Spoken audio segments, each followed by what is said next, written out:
அன்பு நண்பர்களுக்கு வணக்கம். இன்னைக்கு டிசம்பர் 3ஆம் தேதி International Day of Persons with Disability. 1992 வருஷம் ஐநா சபையால் இந்த தினம் கொண்டாடப்பட ஆரம்பிக்கப்பட்டது.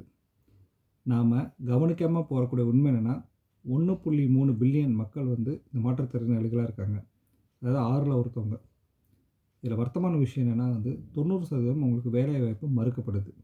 50% குழந்தைகள் பள்ளிக்கூடத்துக்கே போகிறது கிடையாது. போக்குவரத்தாக இருக்கட்டும், மருத்துவம், தொழில்நுட்பம் எல்லாத்துலேயும் அவங்களுக்கு நிறைய தடைகள் இருக்குது. 2014 இந்திய அரசு ஆர்பிடபிள்யூடி அப்படின்ற ஒரு திட்டத்தின் மூலமாகவும் தமிழ்நாடு அரசு நிறைய மாற்றுத்திறனாளிகளை புது புது திட்டங்கள் கொடுத்து அவங்களுக்கான வேலைவாய்ப்பு கொடுக்குறதாகட்டும், இதெல்லாம் நிறைய முன்னெடுப்பில் இருக்காங்க. உலக நாடுகள் எல்லாருமே இந்த டிசபிலிட்டி பர்சன்ஸுக்கு அவங்களும் மற்ற மனிதர்கள் மாதிரி எல்லா வாய்ப்பும் கிடைக்கணும் அப்படின்றக்காக நிறைய திட்டங்களை முன்மொழிஞ்சிட்ருக்காங்க, செயல்படுத்தி வராங்க. டிசபிலிட்டி ஒரு பாரமே கிடையாது. நாமளும் அவர்களோடு சேர்ந்து இவ்வுலகை வெல்வோம். பேரன்புடன். நன்றி.